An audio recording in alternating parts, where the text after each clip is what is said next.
Hey guys, what's up? Zax here. Today we are here with the Japanese Grand Prix in the co-op career mode I'm doing with my friend Will. You can see we've qualified in 9th and 10th place here in Japan.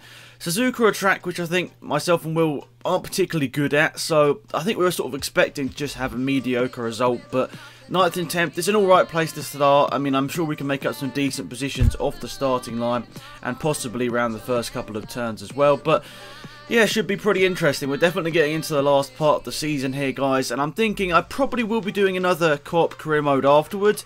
I've been discussing it with Will, and we're thinking maybe could we do a career mode on F1 2014, but installing quite a lot of the F1 2015 mods. Would you guys like to see that? Let me know in the comments down below, and I'll try and discuss about maybe doing live commentary or something like that to see if we can get that worked out. But yeah, just let me know if you think that idea is good, and yeah, let's get ready for this race. So you can see here, 83% chance of rain, but we are starting in those wet conditions here. Here's our strategy, the team wanting us to pit stop here, but me and Will were thinking, what do we do here? Because last time they wanted us to pit, it just didn't work out well. Remember back to Hungary, we did the sort of strategy that the team told us to, and it just went disaster. It went disaster? It went terribly. It was a disaster, is what I was trying to say there. And I'm thinking, well, I was thinking, and so as Will, like, do we follow their strategy, or do we just risk it and maybe just not stop at all this race, depending on how the race ends up? So we'll see what happens later on, but you can see that I'm 9th, Will's 10th place there, with all the liveries and everything. I think they're looking pretty nice. And yeah, I've actually installed, as you probably saw on my main channel, installed a couple of different liveries, I think, to the I know one of them was the McLaren. I can't remember which the other one was now. I think that maybe the Mercedes. But anyway, lights are out in Japan. We get a decent start here, but look at the AI. I don't know how they get such good starts in the wet conditions, but heading down to turn 1, they had a bit of an advantage. But I was looking around the outside here, hopefully getting a couple of positions. Hulkenberg going quite slowly. Magnussen's had a good start. He's up in 5th place here. Will's now got himself into 5th place as we run nearly 4 wide for a minute there. We ran side by side with Will for a little bit here as I try and get past him here. I sort of nearly hit into there, but luckily no contact was made. And 5th and 6th place from 9th and 10th on the grid's pretty good, I'm not going to lie. It says we caused the collision. I'm guessing that was with the Magnussen, maybe just a bit of contact as I got a bit sideways. But overall, pretty decent start there from us getting up the positions. Obviously, at this current time, Will definitely needs the points more than I do. But I still need to get as many points as possible for the championship, obviously. The championship battle is really hotting up, as you'll see in the end of the video here. The championship standings are a lot closer than they were, say, like 5 or 6 races ago, mainly because of the terrible last 4 or so races I've had. I think I've only had a 2nd place in my last 4 races. That's my only points. So 18 points in 4 races is just bad. And obviously Will's picked up, I think, over 50 points in the last... Well, he's picked up 50 out of 50 in the last races, because obviously he's won the last 2 Grand Prix. But now we're in the slipstream of Will. Can we get past them? We've got, I think it's Magnussen right up behind us. Yeah, you can see here. I don't actually intentionally chop him off there. I'm sure somebody will think I did, but that was actually an accident. I didn't mean to do that. But you can see here we're making the move around the outside of Will. We break a little bit later. We slightly lock up there, slightly go off the track. But to make sure that there isn't a collision, I sort of just stay off the track a little bit there. But Will gets a good run through that final couple of corners there. And now is alongside me once again down this main straight. Then he just pulls in behind, because I think he was just saying, let's not get involved in an accident here. We're only like 3 laps into this race. But look at the gap to Rosberg. AI are just OP in the wet conditions. I don't know why or how, but they're so fast in these conditions. And I'm thinking, especially around tracks like this where you need a lot of traction, it's just, I don't understand, but they're just really good. But anyway, you can see the team wanting me to stop, and they're obviously telling Will to stop as well. But we decided at this point in the race, we're not going to stop, because the AI obviously going to stop there. We thought we could gain a couple of positions here. Well, it didn't exactly work out as planned, because you can see here I only jumped up 1 place ahead of Alonso here. So that's not exactly great, is it? So I've only jumped up to 4th place here on lap number 7. But I suppose it's still better than 5th place, isn't it? But now we've got a fight on, because Alonso obviously has much better tyres than us, and he's going to be looking to go around the outside of us here at 130R. He's trying to go around the outside here, but he doesn't quite get it done, and we managed to keep the position there. Apparently that was causing a collision. I'm not too sure how, but anyway, we get the move done there, and that puts us back into 4th place. Now, I don't understand, as I was saying, the AI just so fast in these wet conditions, especially around this track. I'm not too sure whether it's just I'm not very good at this track, but it seems that the car doesn't have much traction, which is kind of frustrating.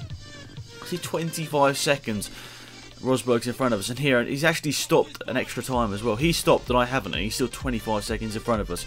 Kind of crazy, isn't it? But Alonso all over the back of us here. You can see the gap to Will has actually closed down quite a bit as well. He actually lost about 7 or 8 seconds in that first stint. We actually pulled out a pretty decent amount over him. But since we've sort of gone into the second part of this race, he closed the gap down, and especially I was battling with Alonso. I was wearing the tyres up a bit more because obviously I was going for defensive moves and stuff. So I was locking up a little bit more and everything. So Alonso was really over the back of me here. You can see Alonso trying to go past me here, but I slide into him there. I bet you're thinking, well, that was on accident. Sorry, that was on purpose, wasn't it? But that was actually 100% accident. My car, well, my tyres, I should say, they're pretty much non-existent at this point. The tyres were, I think, if I look at the car condition indicator at some point, the tyres were absolutely destroyed. They were like orangey red. That's the worst I've ever seen the wet tyres on any Formula 1 game. So I think that pretty much just shows, wet conditions, whole race, probably do want to actually stop for tyres at one point. But we'll see here I'm flicking through the car condition indicator, and look at those back tyres there, ready orange, absolutely destroyed the tyres at the rear. I'm not too sure how it was. I honestly thought it would have been the front tyres which were destroyed because of all the locking up I was doing, but it looks like Alonso's trying to get past here, but I'm just sliding all over the place, like I slid into Alonso about halfway through the lap. It's like nothing I could do that because, I was just all over the place. The tyres just wouldn't do what I wanted them to do. But anyway, Alonso's looking for the inside here, but that's not going to work out. We managed to keep the position here. We run over the curves, but we make a mistake. Oh, I don't know what happened really there, but we go over the curves, and it auto spins us out by the looks of it there. I'm not too sure if that was auto spin or whether it was actually what the curve would do in real life, but it's kind of weird. Let's have a look at it in slow motion here. You can see I'm going over the curb here, so I'm on the curb here, so it doesn't really auto spin me out, but I think it's once I do that slight steer there over the wet curves. I don't actually think that was an auto spin. I think when I first watched it I did think it was an auto spin, but after looking it back, it doesn't look like an auto spin. It actually looks quite realistic in a way. If you see, if you saw people do that in real life, if you saw people do that in real life, they probably would have the same outcome. Go over the curbs, wet conditions, on terribly worn tyres. That'd probably be the same thing that happened. But obviously that accident lost me about 5 seconds over Alonso and Will. But really, my tyres were gone. And on this last lap of the race, I was just like defend, defend, defend. I couldn't even go in a straight line without spinning it out. So I was just like, go around this last lap incredibly slowly because you've got like +5 laps fuel here. I probably should have gone with the a strategy where you have tiny amount of fuel at the start of the race and you have to save fuel, because I was running in lean fuel mixture this whole race because it helps prevent the spinning up of the tyres, but it didn't really help me enough by the look of it because my tyres are still destroyed and I'm still struggling towards the end of this race here. So Prix actually had a good race. You can see battling away for 6th place here.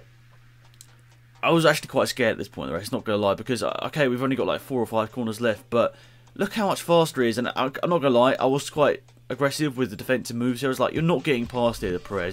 This is the last lap of the race, and I went with a pretty risky strategy. And like, no, you're not going past here. And so yeah, I try and make sure I don't make the same mistake again. Prix trying to go to the outside there. A bit of a silly move in all honesty. I'm not too sure why he went for the outside. He probably could have gone to the inside. There's more of a gap there. Then final corner, can we get to the start-finish line before Prix? I'm like, please, just get to the start-finish line. I'm sliding all over the place. And I managed to get to the start-finish line there. I think that shows how bad our tyres were. And then look at our lap times, mine on wheel, in comparison to the AI. Like 4 seconds or 5 seconds slower than Hamilton. Nearly 6 seconds slower, actually, than Hamilton. Crazy, crazy stuff there. And Vern gets a good result there in 8th place as well, which is good for him. You can see all the way down the order, but we definitely had a bit of a train behind us there, but I think the strategy worked out for us in a way, because if we had stopped, I think honestly we probably would have had even less points in that race. So even though it wasn't a great race, we still got points. I think 6th place is 8 points, if you correct me if I'm wrong, but yeah, so there is the standings where Hamilton and I are actually equal on points now, 196. So the championship definitely holding up. Vettel obviously in 3rd place now, only 1 point ahead of Will. Ricciardo in 5th place, and you can see Alonso, Rosberg, Alonso I should say, as well in that top 8 there, so that's pretty good. And you can see there, Kobayashi in 13th place with 18 points. So good for him. Obviously that second place in Singapore. If you haven't watched it, I'm sorry I just spoiled it, but definitely go and watch that race. It was absolutely crazy. And yeah, good stuff, I'm not going to lie. So definitely go and watch that if you haven't already. And remember to tune in next week for more F1 Co-op career, guys. The championship's definitely hotting up here. Obviously the next race is Russia. Anyway, guys, see you next week for more Co-op career. Goodbye.